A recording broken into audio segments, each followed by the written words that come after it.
이 헌법이라는 이 이름은, 이 헌자는 과거에 국헌이라는 말은 아주 옛날부터 사용이 되었습니다.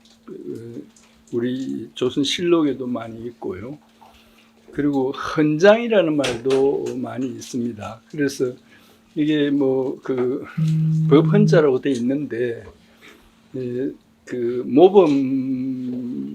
모범이라든지 중요하다는 그런 뜻이 있습니다. 그래서 법 중에서 중요하고 근본이 되는 법이다, 뭐 이런 뜻으로 이름이 지어진 것으로 보입니다. 근데 여기에 해당하는 서양의 말은 영어로는 Constitution이고요. 미국 헌법은 그렇게 부르죠. 독일 헌법은 그룬트게제츠라고 자기들이 이름을 붙여놓고 있습니다. 그라운드 비슷한 거죠. 그러니까 근본이나 뿌리 뭐 비슷한 건데, 자기들은 이걸 기본법이라고 번역하고, 자기들이 아니라 우리나라에서 일반적으로 기본법으로 번역하고 있어요. 그런데 그 의역을 하자면 이게 근본법에 더 가까울는지도 모르겠어요. 그런데 뭐 그 헌자가 법 중에서 좀 중요한 법이라는 이런 의미가 있다고 볼 수 있고요. 그리고 이제 법에 관해서 흔히들 뭐 강의하는 사람들이 삼수변의 갈것자라고 하면서 뭐 물이 가는 것이 법이라고 해서 뭐 낮은 데로 가고 무슨 평등하게 하고 뭐 이런 식으로 많이 설명을 하는데, 글자를 파자를 해서 해결할 수 있는 일인지는 잘 모르겠습니다만은, 글자를 파자를 하자고 한다면 법자는 원래 이 삼수변의 갈것자가 아닙니다. 삼수변 옆에 해태치라는 글자, 거기 유인물에 있는데 그 해태치 밑에 갈것자입니다. 원 글자가. 근데 해태치를 쓰게 되면 이게 획수가 많으니까, 그래서 그 글자를 파자를 하자면 무슨 뜻인가 하면, 물은 지금도 동등 한가를 잴 때 물 쓰지 않습니까? 그래서 물로 재가지고, 해태라는 짐승은 보통은 온순한데 악을 보면 떠받는답니다. 그러니까 그 악하다는 평가가 나오면 그걸 처단한다는 의미가 원래 있었어요.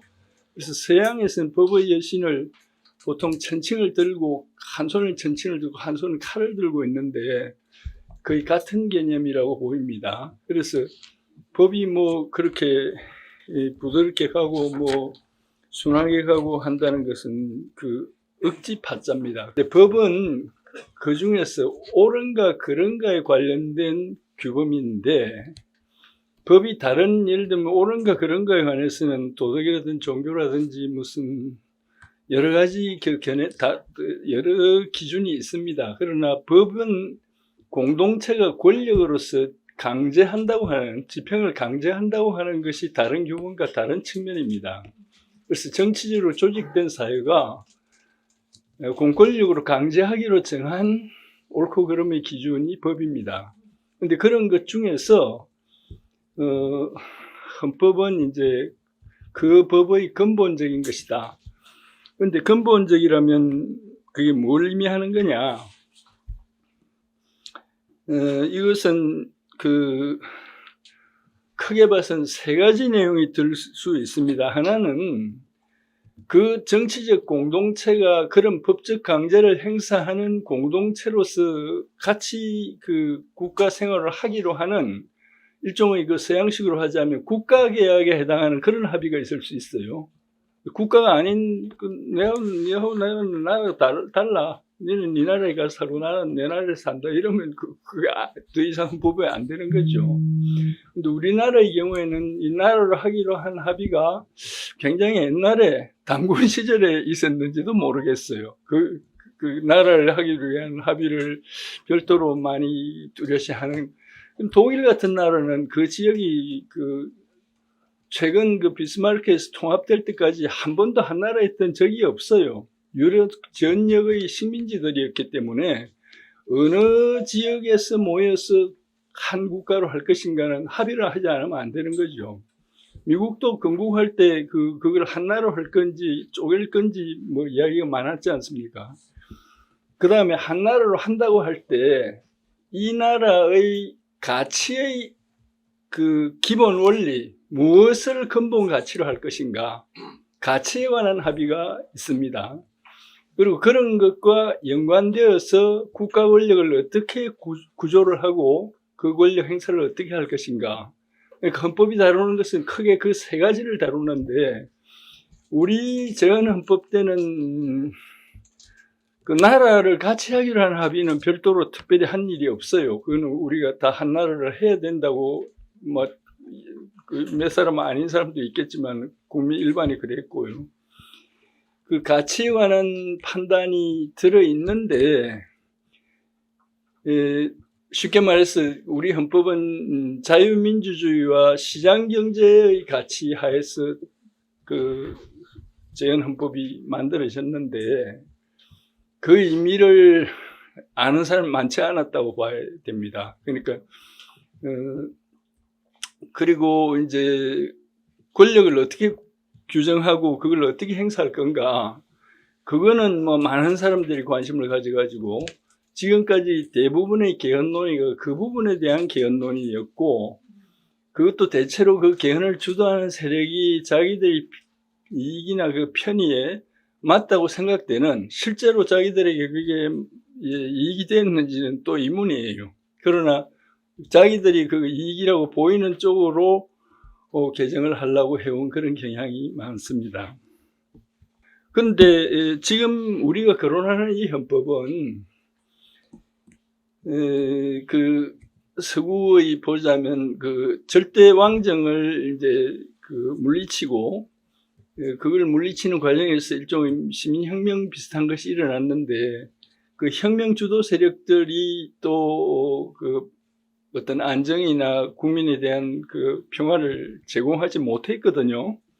그래서 이제 그 절대 권력이 없는 상태에서 국민들의 합의에 의해서 살 길을 찾는 그 과정에서 발생한 것이 헌법이에요.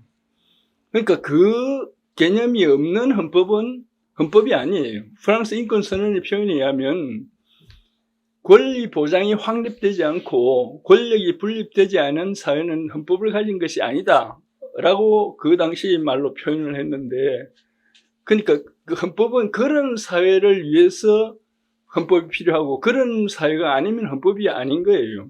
그러니까 공산국가도 헌법이 있습니다. 북한에도 헌법이 있지만 그 헌법은 그 공산당인지 또는 다른 그 1인 독재 지배 체제인지 어떤 방법에 의해서 생긴 지배 체제를 일종의 장식하기 위한 그런 것이고, 그 사람들이 그 헌법을 따르지도 않고 그 헌법에서 권력이 발생하지도 않아요.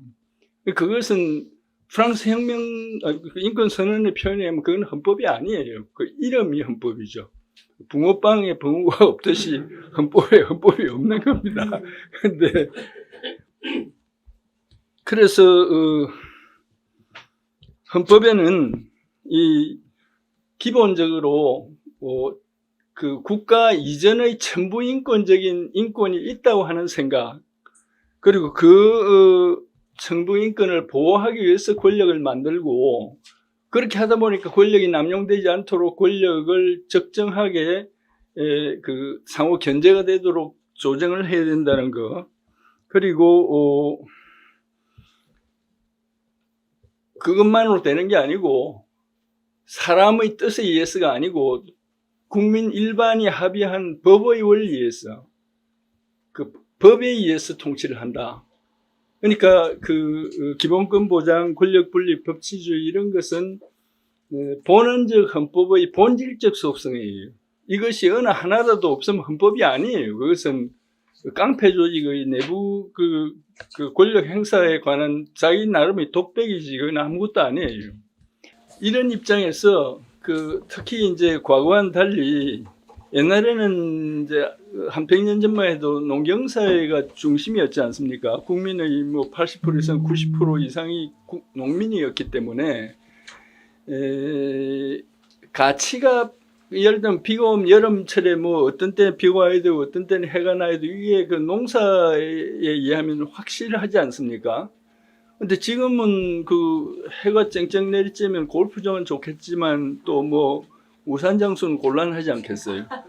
그러니까 이 말하자면 이익이 매우 다양화되었고 또 특히 좌파들이 등장한 이후에 그 사람들이 해이한 이론들을 많이 전개를 해서 이 세상을 보는 방법이나 이 소위 인생관이니 국가관이니 무슨 역사관이니 하는 이러한 그 세상을 보는 눈이 굉장히 다양하게 되어 있어요. 그것이 옳거나 그르거나 간에 현실적으로 다양하게 되어 있는데 이런 상태에서 사회가 구심점을 유지하려면 현 상태로서는 이 헌법이 하지 않고는 다른 길이 없는 거예요. 그 다른 길은 권력에 의한 폭력적인 제압만 가능한데 뭐 흔히 하는 말이 칼로서 해결할 수 없는 일은 없지만 칼날로 해 살 수는 없다 이런 말이 있잖아요. 그러한 폭력이 항구적으로 유지될 수가 없어요. 그러니까 사회가 점차로 위험하게 되는 거죠.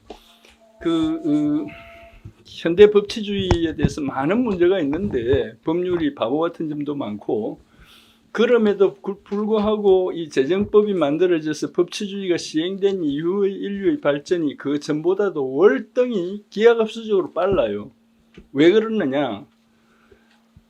이 대중이 수억 명 이상의 그 사람이 옳거나 그러거나 한 룰에 의해서 협력을 하게 만든 거예요. 그래서 이 헌법의 기능은 굉장히 중요한 것이죠. 헌법에 대해서 그런 정도로 말씀을 드리고 헌법을 제정한다, 개정한다 하는 점은 이러한 이유 때문에 법률을 제정, 개정하는 것과 성질이 다릅니다. 그래서 근원적인 헌법 제정은 아까 말씀드린 국가계약을 포함하는 거예요. 그래서 그러한 이 법 공동체를 위한 근원적 결단에 해당하는 것이기 때문에 그것을 할 수 있는 것을 헌법 제정 권력이라고 하고 있고 흔히 많은 사람들이 국민을 거론하는데 말하자면 선거권을 가진 그 공동체 구성원 전원이 헌법 개정 권력자예요. 우리 대한민국의 건국 당시에는 그때 국제법도 없고요. 우리 국민을 확정할 길이 없었어요. 그래서 그때 취한 방법은 미국과 비슷하게 선거인을 신고해서 등록하게 했어요. 그래서 그 등록한 사람이 말하자면 그 헌법 제정 권력자인 겁니다. 그 등록자가 한 800만 가량이었는데 그때 당시로서는 상당히 많은 거예요. 그때 남북한이 2천만 조금 넘었거든요. 근데 북한을 빼고 선거권자만 하니까 800만이 그 선거권자로 등록한 건 상당히 많이 한 거예요. 그리고 그 등록자 중에서 90% 이상이 투표를 했습니다. 그러니까 재헌 헌법은 아주 그 헌법 제정 권력의 명확한 표명에 의해서 그 헌법이 제정된 거죠. 지금 뭐 국회의장이 이 헌법을 국민투표를 거치지 않고 국회의원들만 인원해서 하겠다고 하는데 그것은 그 헌법 조문에도 안 맞거니와 지금 현재 오히려 그 국회의 입법권에 대해서조차 사회학적으로는 지금 문제가 되고 있거든요. 특히 그 국회의원들의 이해와 관계에 있는 부분은 완전히 그 법이라고 할 수 없는 그런 양상이 지금 벌어지고 있는 걸로 보이는데 헌법에 대해서 그렇게 하는 것은 이 헌법 개념의 본질이나 헌법 제정 권력을 모독하는 말이죠. 그 다음에 우리 대한민국 헌법의 그 제정과 개정의 영역에 대해서 말씀을 드리겠는데 우리가 전부 9번 개정을 해가지고 지금이 그 10번째 헌법을 가지고 있어요. 근데 뭐 혹자는 그 임시정부의 그 헌법 비슷한 거 그것도 뭐 법적 효력이 있는 것처럼 주장을 하는데 임시정부도 형식적으로 6개의 그 헌법 비슷한 것이 있어요. 그래서 우리가 헌정 역사는 그렇게 길지 않지만 뭐 100년 1919년부터 하더라도 100년 가량인데 그동안에 굉장히 그 다양한 그 헌법 개정이 있었어요. 그 중에서 아주 중요한 것들, 우선 이제 그 3.1 운동 이후에 뭐 6개 이상의 그 일종의 독립운동 단체라는 것이 만들어졌습니다. 그런데 그 중에서 이 헌법상으로 중요한 것은, 매우 중요한 것은 4월 14일부터 16일간 필라델피아에서 있었던 그 국민의회, 서지펠 선생을 중심으로 해서 이승만 등 그 많은 민족 지도자가 참여한 이 국민의회에서 이 건국이 되는 경우에 채택할 헌법 원칙에 관해서 표명을 했어요. 제가 오랫동안 법률을 하면서 우리 그 법학은 말이죠, 일본에 의해서 독일 법학이 개수가 됐거든요. 그러니까 독일 교과서와 독일 학설 이외에 학자도 없는데 느닷없이 어떻게 미국식인 대통령제가 우리 헌법에 들어왔느냐. 그런데 김철수 교수님이 주신 책에도 그렇게 돼 있고, 이 우리나라의 미국 헌법의 원리는 이 필라델피아의 국민의회의 결의가 그것이 근원이 된 거예요. 그래서 이 결의에 의해서 그 독립운동단체가 상해 임정으로 그 통합이 될 때 그 통합 헌법에 그것이 상당히 반영이 됐어요. 그때도 그러니까 여기 그 필라델피아 그 헌법 원칙을 보면요, 제1항이 우리는 정부의 권력이 통치를 받는 국민으로부터 나온다고 믿는다. 따라서 정부는 국민의 복리를 위해 통치권을 행사해야 한다. 이거거든요. 그 다음에 두 번째 것이 우리는 가급적 미국의 정체를 모방한 정부를 수립하기를 원한다. 정부 수립 후 초창기 10년 동안에는 권력을 중앙정부에 집중하는 것이 필요하다. 뭐 등등 이 밑에 써놨는데요. 여기에 이 재헌헌법의 구조의 얼개가 여기 다 들어있어요. 이 뭐 문재인 정부 한때 그래서 4월 뭐 며칠인지 모르는 그날을 건국일로 한다고 했는데요. 그 임시정부의 헌장 자체에 어떻게 되어 있는가 하면 이 헌법은 그러니까 그 본토로 상륙하게 되면 일본을 그 축출을 하고 축출한 뒤에 1년 내에 대통령이 국회를 소집한다. 그래서 국회에서 헌법을 제정한다고 그 임시정부 헌법에 그렇게 써져 있어요. 그때까지 이것은 임시로 헌법처럼 쓰는 것이고 헌법은 아니라고 그 헌장 안에 그렇게 써놨다고요. 그러니까 그건 뭐 그 논란의 여지가 없고요. 만약에 그때 뭐 국가가 건국이 됐으면 뭐하러 다시 건국을 해요. 그 나라가 건국돼 있는데 다시 건국하면 반란죄예요.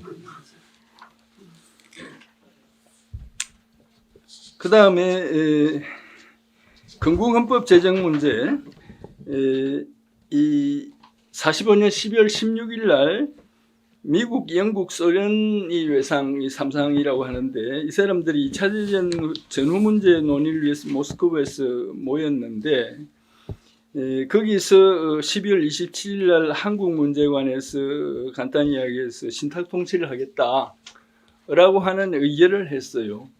이 모스크바 3상이 그 신탁 통치안이라는 건데 이것이 나오니까 민족 진영에서는 즉각 그 신탁 통치 자체가 소련의 적하에 따라서 제2의 식민지로 전락하는 길이라고 하면서 격렬히 반탁운동을 전개했고 12월 30일에는 그 찬탁론은 분명히 아닌데 신중론자였던 송진우를 죽여버리기까지 했죠. 그 말하자면 그 신탁 통치라는 것은 절대 입에도 담아서는 안 된다 이런 입장이 된 거죠. 좌파들 처음에는 같은 보조를 하다가 갑자기 이 삼상의 지지로 변경을 해가지고 그래서 이제 우파는 비상국민회의, 좌파는 민주주의 민족전선이라는 거, 그 민전이라고 하는 그것을 만들어 가지고 이제 그 해방정국에서 서로 뭐 여러 가지 많은 격돌을 했습니다. 그런 상황에서 그 미국과 소련이 이 문제를 협의한다고 그 서울에서 미소공동위원회를 개최를 했는데 46년 3월 20일에 한번 하고 또 그 다음에 47년 5월 21일에 또 다시, 그러니까 한 번만 모인 건 아니고요. 1차 그 모임 해가지고 결렬이 되어서 그 휴회가 되었다가 다시 그 다음 해 5월 21일에 2차 미소공동위원회가 열렸는데 이것도 역시 이제 성과 없이 47년 10월 21일에 최종 결렬이 되었고, 그 과정에서 47년 9월 17일 날 미국의 그 마샬 국무장관이 이 한국의 그 정부 구성 문제는 유엔에 넘기겠다라고 유엔에 그걸 제출을 했고, 그래가지고 11월 14일 날 유엔 그 제2회 총회죠. 유엔은 46년도에 1회 총회가 있었습니다. 제2회 총회에서 이 한국 총선거를 하기로 결정을 해서 한국 그 임시위원단을 파견하기로 해가 이 임시위원단을 선정을 했고, 이 사람들이 48년 1월 달에 서울에 왔고 그 위원장으로 인도의 메논을 위원장을 뽑았죠. 그랬는데 북한이 이제 그 입국을 거부를 하니까 위원장이 유엔 총회에 그 다시 이제 그 보고를 해서 그 소총회에서 선거가 가능한 지역만 우선 선거를 해라 이렇게 의결을 해가지고 그렇게 해서 48년 5월 10일 날 50선거를 하고 5월 31일 날 재헌회의가 소집되었던 겁니다.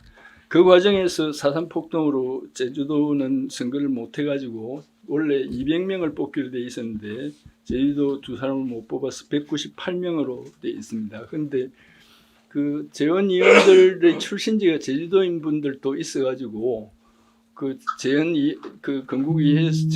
건국위에서는 그 각 도별 책임자를 제주도 책임자도 다 선정을 했습니다. 아까 그 미소공동위원회가 결렬된 가장 중심적인 사유는 그 소련 쪽이 주장하기를 반탁운동을 한 단체는 그 협의 대상이 아니다 라고 해가 말하자면 좌익계열만 협의를 하겠다고 한 거예요. 그러니까 미국이 이제 그 반탁을 하는 건 정치적 의사표현인데 정치적 의사표현은 자유로운 거다. 반탁을 하더라도 그 임시정부를 미소공동의 어떤 협의하에서 임시정부를 구성하겠다고 한다면, 임시정부를 안 하겠다고 하면 모르지만 임시정부를 하겠다고 하는 사람 참여를 시켜야 된다. 그 문제를 가지고 밤낮 싸우다가 결국 그렇게 아무것도 못한 거예요. 그런데 이승만 대통령이 단호히, 이승만 대통령은 아예 소련이 뭐라고 하든 간에 그 공동위원회 자체의 그 협의를 전혀 인정할 수 없다는 완전한 그 전면 보이콧을 했어요. 뭐 그러다가 이제 그렇게 되었습니다. 5월 31일 날 재헌회의가 개최돼 가지고 그날 이승만을 임시의장으로 선출했는데 이승만 대통령이 그때 국회의장이죠.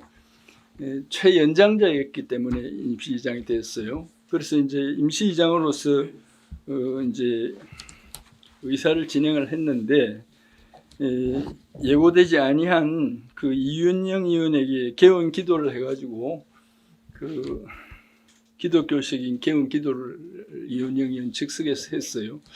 즉석에서 한 것 같아요. 목사님들, 좋은 목사님들 저기 축도하시는 거 보면 이윤영 의원이 충분히 할 만한 실력이 있는 사람 같아요.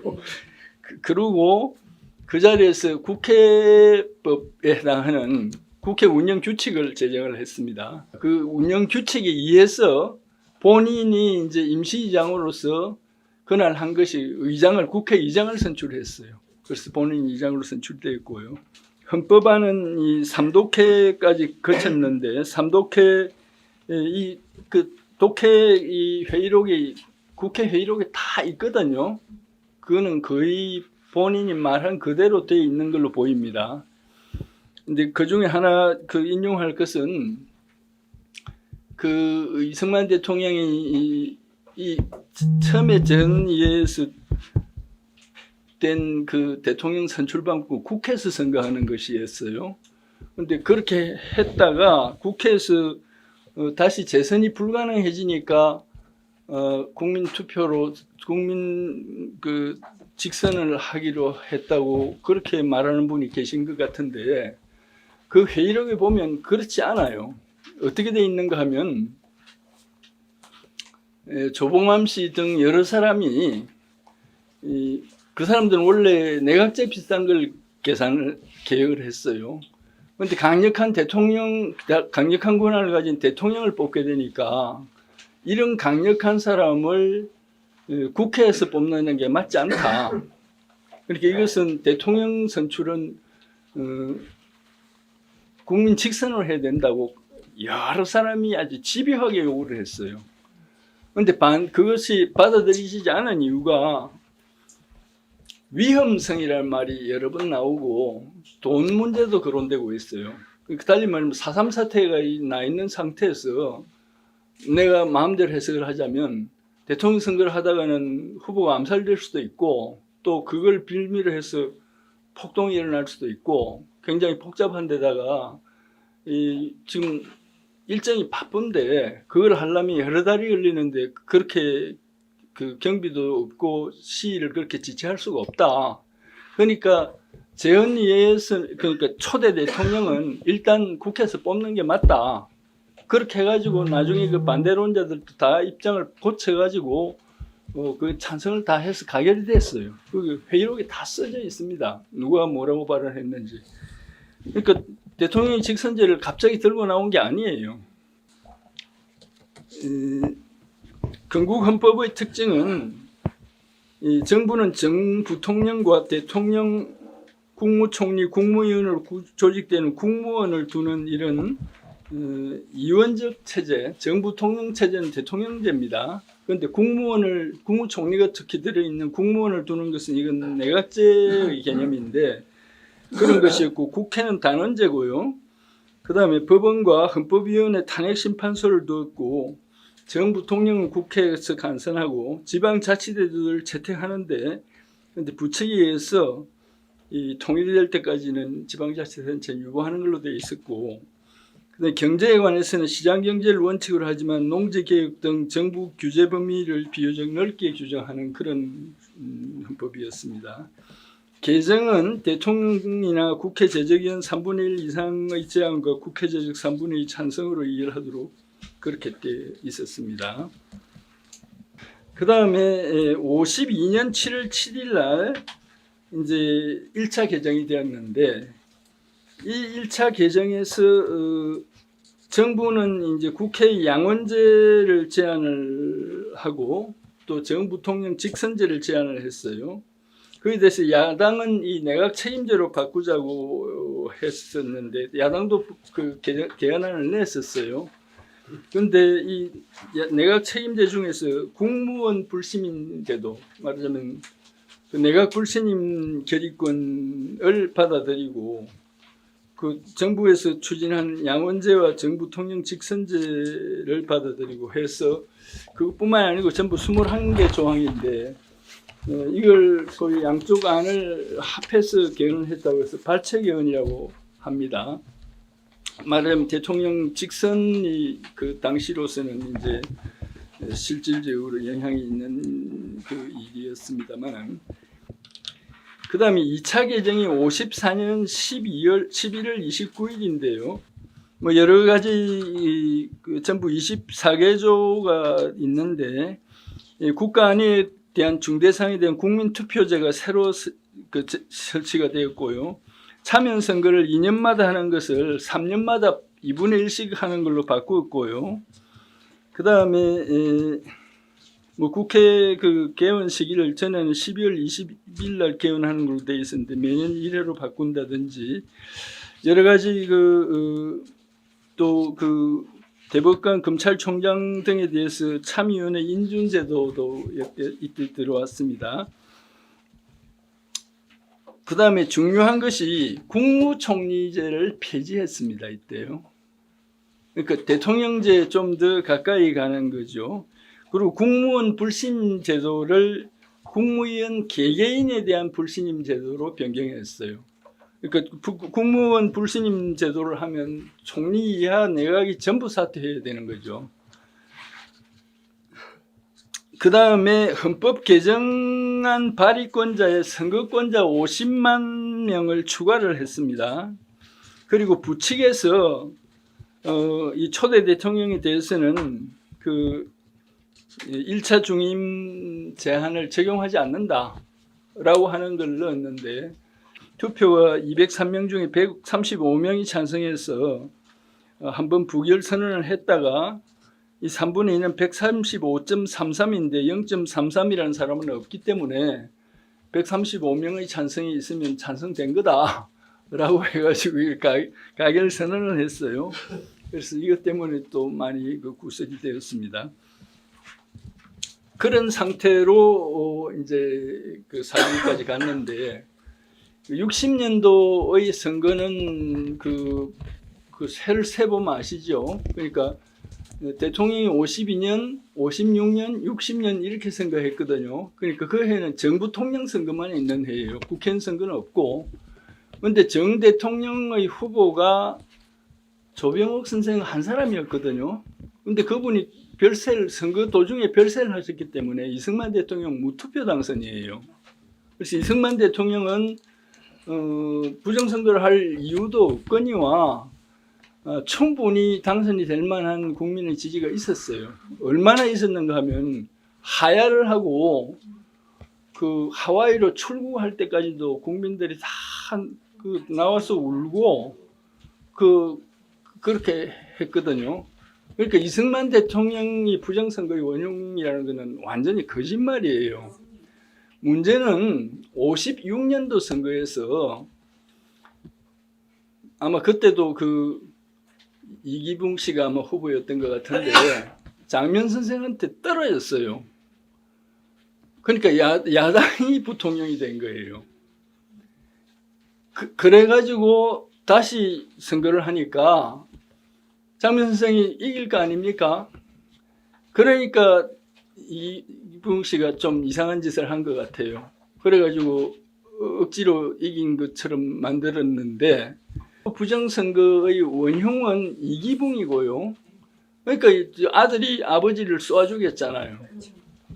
그거는 말하자면 할 만한 조치를 다 한 거고, 그것은 도저히 혁명 비슷한 혁자도 없어요. 혁은 가죽에 관한 건데 가죽 장사도 없고요. 근데 4.19는 그냥 이기붕의 부정선거 획책에 대한 의거예요. 본질이 그런 것은 명백한 일입니다. 근데 어쨌든 그렇게 해가지고 60년도에 이제 뒤집어지니까 일종의 정치적 심판이 일어났다고 해서 국회의원 선거를 다시 했죠. 그게 실제로는 국회의원 선거를 다시 할 수가 없는 것일 텐데, 다 사퇴를 하고 다시 선거를 한 걸로 압니다. 하여튼 그래가지고 자유당 의원들이 전부 다 거의 100% 떨어지고 민주당 일색으로 완전히 되었거든요. 그러니까 그 민주당에서 이제 60년도 6월 15일 날 헌법을 개정을 했어요. 이것이 제2공화국 헌법입니다. 근데 재미있는 것은 이 제2공화국 헌법까지도 헌법 전문을 그대로 두었어요. 그래서 헌법 전문에는 48년 7월 12일 국회의장 이승만이 선포한다고 써져 있거든요. 그 헌법 전문에 그때까지도 그렇게 써져 있었어요. 이승만 대통령이 하야한 뒤에도 그 헌법이 그렇게 써져 있었어요. 그리고 이 제2공화국 헌법에서 좀 생각할 것이 여러 가지가 있는데 이건 완전히 내각 책임제로 바꾸었는데요. 국무총리를 필두로 하는 국무원이 행정권을 전담하고 대통령은 국가 대표의 지위만 가지고 양원 합동해서 선출하고 임기 5년 1차 중임입니다. 이 제3차 개정에서 놀라운 것은 국회 해산권이 내각제로 된 국회 해산권이 들어왔죠. 그리고 자유당 처벌하느라고 소법입법이라는 근거 법률을 만들었어요. 그런데 그것이 행인지 불행인지 사실은 이 두 제도, 국회 해산제도와 소법입법제도가 없었으면 5.16 혁명이 상당히 어려웠어요. 그러니까 5.16 혁명이 합법적으로 될 수 있는 건 국회를 합법적으로 해산할 수가 있었던 거예요. 그리고 그 정치정화법을 자기들이 그 자유당 정치를 못 시키느라고 정치정화법을 만든 그 헌법 부칙을 만들었거든요. 그 당시에 헌법에 의해서 정치정화법으로 민주당 의원들이 참정권이 박탈된 거예요. 그 다음에 제5차 개정이 그 상공화국 헌법이 대체로 이제 여기서 헌법 전문을 포함해서 전부를 개정을 했는데요. 이 상공화국 헌법이 여러 가지로 근세에 있었던 제일 모범적인 헌법인 것으로 생각을 하고 있습니다. 그래서 그 5.16 혁명에 대해서 많은데요. 윤보선 대통령이 그 현석훈과 그 국방장관 배석했던 사람의 회고록에 의하면 그 박 장군 큰일 했다. 그러지 않았으면 나라가 망할 뻔했다. 이렇게 말했다는 겁니다. 그 5.16 날 가서 해달라고 하니까. 그 다음에 장면 총리는 그 국회를 해산할 권한은 장면 총리에게 있는데 장면 총리는 5.16 날 미 대사관으로 도망을 갔다가 미 대사관에서 안 받아준 거예요. 안 받아주니까 까르멜 수녀원인가 거기에 숨어 있다가 그 윤 대통령이 총리는 나와서 이 사태를 수습하라고 여러 번 방송을 했거든요. 그러니까 이제 나와가지고 간단히 이야기해서 그 정치적 도의적 책임을 깊이 느낀다. 앞으로 국가 안보라든지 국가 발전에 그 유익하도록 그 당신들 잘 이끌어 가시오. 그런 식의 간단한 성명만 했어요. 말하자면 그 혁명 정부가 한 일을 사실상 다 인정하는 그 발언을 했어요. 그렇기 때문에 5.16은 지금 쿠데타라고 하는 것이 잘 안 맞을 수 있는 이야기예요. 그 다음에 제6차 개정이 삼성개헌 때 문제가 있었고요. 7차 개정이 그 유신헌법인데 이 개정론은 크게 봐서 두 가지입니다. 하나는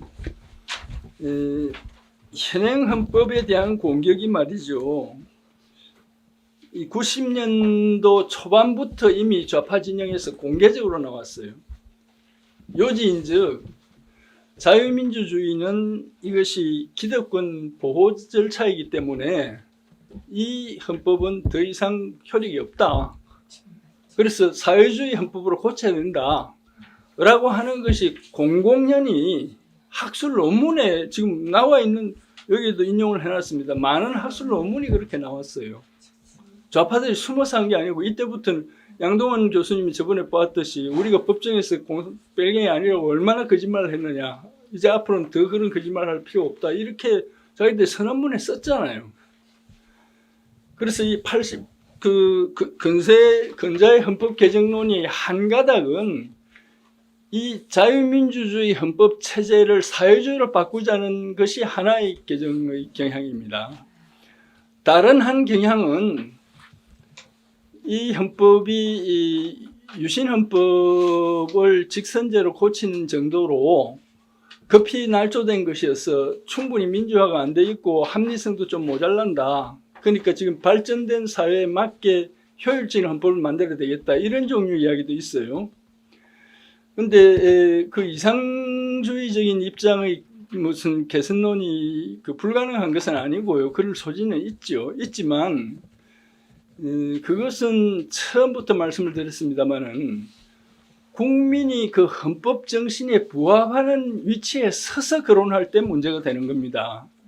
그런데 국민이 이 헌법 정신의 근본인 자유민주 체제를 파괴하겠다는 세력이 상당수가 있는 상황에서는 이 헌법 개정이 불가능한 겁니다. 그런 상태의 헌법 개정은 결국은 어떤 특정 세력이 나머지 국민 전부를 노예로 삼는 개정뿐이 안 돼요. 그런데 지금 헌법 개정론이 그 밑바닥에 근본적으로 이런 문제가 들어있는 겁니다. 그래서 이 긴 이야기가 복잡한데요. 최근에 하여튼 여러 정치인들이 담는 그 일반적인 이야기는 대통령 4년 중임제를 바꾼다는 겁니다. 박근혜 대통령도 원포인트 개헌을 하자고 했어요. 그 노무현 대통령이 그런 제안을 했을 때 박근혜 대표는 그때 야당 대표인지 그 입장에서 참 나쁜 대통령이다 라고 한마디로 그냥 잘라버렸는데, 당신이 그 최순실 사태가 본격화되는 그 국회에 나가서 그 정말 생뚱맞게 하신 걸로 생각되는데, 그 4년 중임제 원포인트 개헌을 하자고 제안을 했어요. 그 완전히 허공의 메아리가 됐는데, 근데 그해 연말에 국회가 현행 헌법 제정 후에 처음으로 개헌 특위를 의결을 했습니다. 그래가지고 그 특위위원장을 이주영이를 선출을 했는데, 그 개헌 특위에도 뭐 여러 가지 학자들이나 그 특위의 안도 나왔는데, 그 다음 해 바로 문재인 대통령이 탄핵 후에 취임이 됐죠. 취임이 되고 나니까 문재인 대통령이 대통령 직속의 헌법 개정 자문위원회를 만들어가지고 그 문재인 대통령의 그 개헌안은 그 개헌 특위하고 별 관계가 없어요. 완전히 독자적으로 나왔어요. 내용을 보면 말이죠. 예를 들면 흔히 많이 거론되었던 게 토지 공개념을 더 확대한다는 거, 그 다음에 동일한 가치의 노동에 대한 동일 수준의 임금. 이 말은 굉장히 복잡한 이야기거든요. 그러니까 노동의 가치가 그 시장의 수요 공급에 의해서 정해지는 것이 아니라 절대적으로 노동의 가치가 있다는 거예요. 그 가치가 같으면 동일한 임금을 줘야 된다는 겁니다. 그러니까 말하자면 그 고용에 관한 시장 경제 체제를 거부하는 거죠. 그 다음에 차별 금지를 대단히 확대를 해서, 차별을 금지하는 것은 일명 좋아 보이지만 기성의 질서를 다 차별이라고 해가지고 그걸 금지하게 되면 현재 있는 질서의 상당 부분을 파괴하게 되는 거예요. 그러니까 강제적으로 현 질서를 뜯어 고치려고 하는 겁니다. 등 뭐 이런 것들은, 또는 기본권의 주체인 국민을 여러 조항에서 사람으로 바꿨는데, 사람이라는 것은 그 대한민국 국적이 아닌 사람도 사람이거든요. 그러니까 심지어는 중공 사람이나 러시아 사람들한테도 대한민국 국민과 똑같은 권리를 주겠다는 건데, 그거는 어느 나라도 그렇게 하는 나라가 없고 할 수도 없는 일이에요. 그러니까 모든 조항을 다 그러는 건 아니고 상당히 많은 조항을 그렇게 한다고 돼 있는데, 그 다음에 지방 분권 국가를 그 원칙으로 한다는 거, 그리고 자유민주적 기본질서에서 자유를 삭제해가지고 자유민주적 기본질서를 민주적 기본질서로 바꾸어가지고 그 논문들에 의하면 인민민주적 기본질서도 민주적 기본질서라는 거예요. 근데 이런 거를 하려고 했다고 해서, 물론 그거는 이제 말이 하도 많으니까 헌법 안에는 그렇게 나오진 않았습니다. 그 과정에서 그런 걸 했죠. 이런 것에 대해서는 많은 비판이 있었지만 대부분의 그 법률가들도 모르는 내용이, 이 71조 6항에 보면 대통령의 자격 연령은 국회의원 피선권이 있는 자로 한다고 이렇게 되어 있습니다. 근데 대통령 자격 연령을 40세로 바꾼 것은 3공화국 헌법에서 그렇게 바꿔졌는데,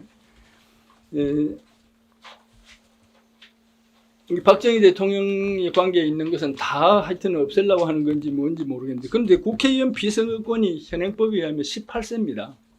18세 대통령을 뽑겠다고 제안했다고 하면 국민이 아무도 동의 안 했을 겁니다. 근데 그렇게는 못 쓰고 이렇게 써놨어요. 그러니까 이런 식으로, 이거 그 사람들이 모르고 실수로 쓴 거 아니에요. 다 분명히 알고 쓴 거예요.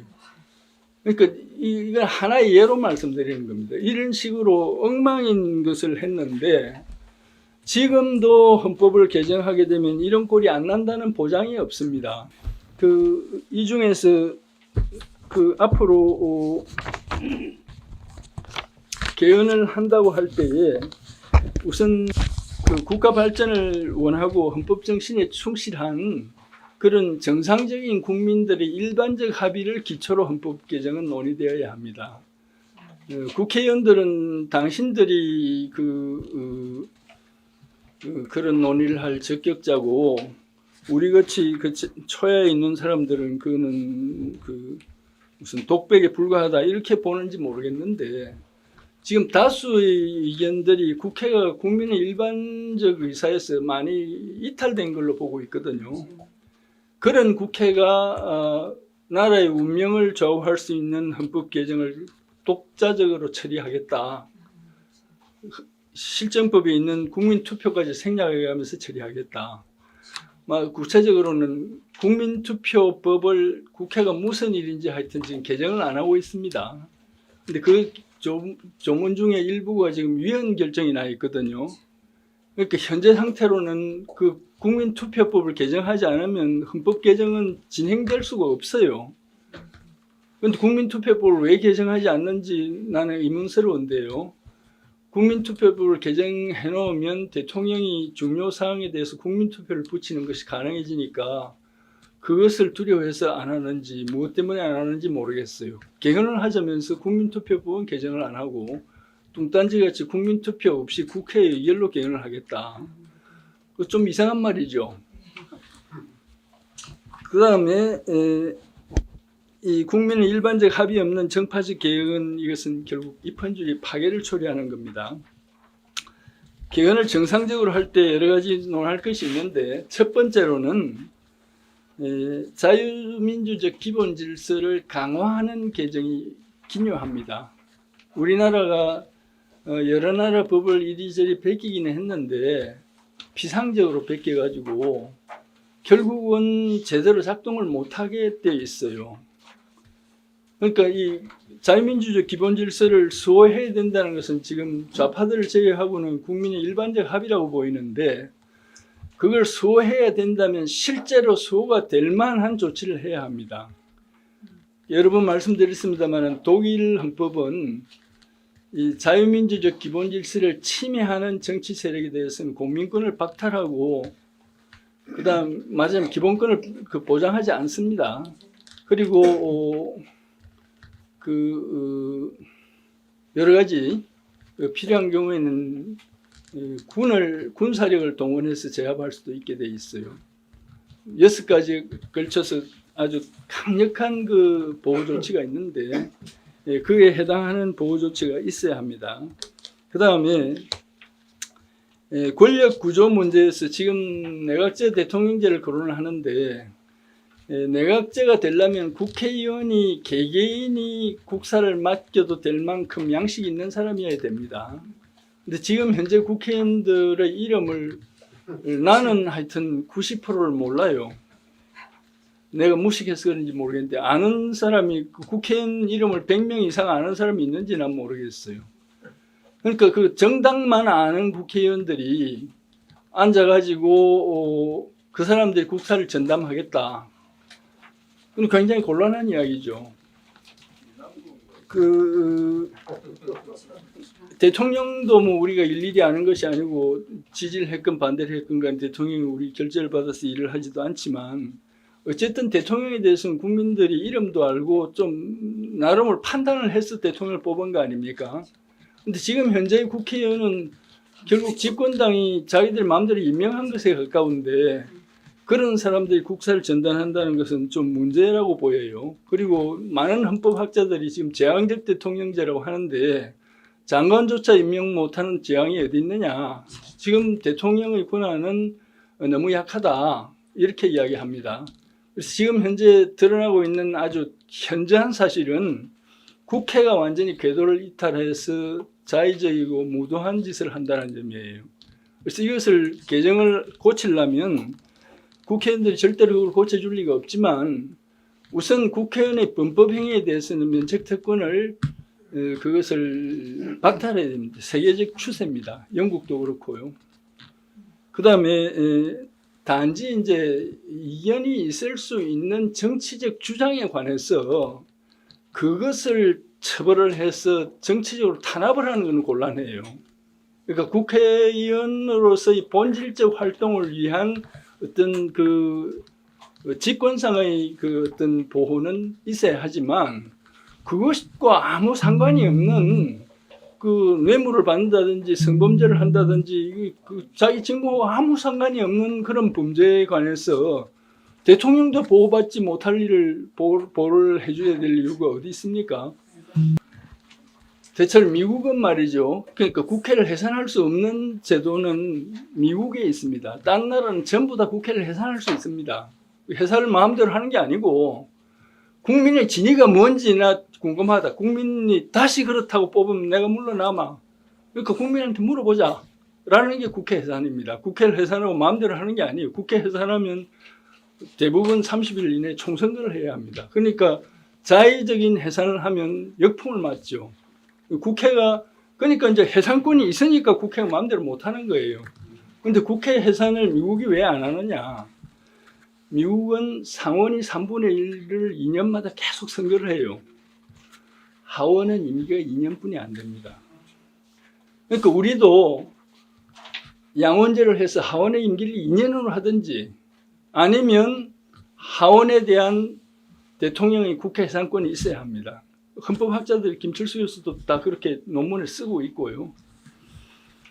그 다음에 선거제도가 이게 바뀌어야 합니다. 지금은 선거운동 방법도 엄청 제한을 하고 있죠. 그러니까 기득권 정당들이 자기 마음대로 임명하듯이 국회의원을 뽑고 있는 거예요. 이것은 국민의 그 참정권, 국민의 주권을 침해하는 거예요. 그리고 공명선거 장치가 반드시 확보돼야 되고 또 제2공화국에서 이 선거소송을 헌법재판소가 하도록 됐던 적이 있어요.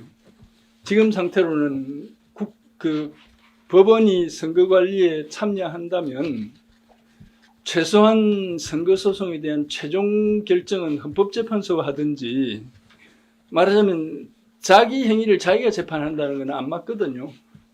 그러니까 법원이 선거관리를 하지 말든지 법원이 선거관리를 하면 그 판단을 다른 기관이 해야 될 걸로 저는 보입니다. 그리고 사법제도, 특히 검찰의 중립성 부분, 문재인 그 헌법에는 검찰의 영장 청구권도 삭제한다고 되어 있습니다. 언론 부분, 이런 부분도 돼야 되는데 현 상태로서는 이 개헌을 추진할 수 있는 정치적인 실력이 있는 세력의 그 본질을 볼 때 지금은 나라의 발전을 위해서 유익한 헌법이 제정될 가능성이 거의 없어서 현행 헌법에 문제가 있더라도 저는 개인적으로 제가 이래도 헌법을 생각하는 변호사 모임 회장입니다. 제 순전한 개인 의견이 아니고 우리 헌변의 어느 정도 공식적 의견인데 현재로서 개헌을 논의하는 것은 지극히 부당하다. 그런 의견입니다. 이상입니다.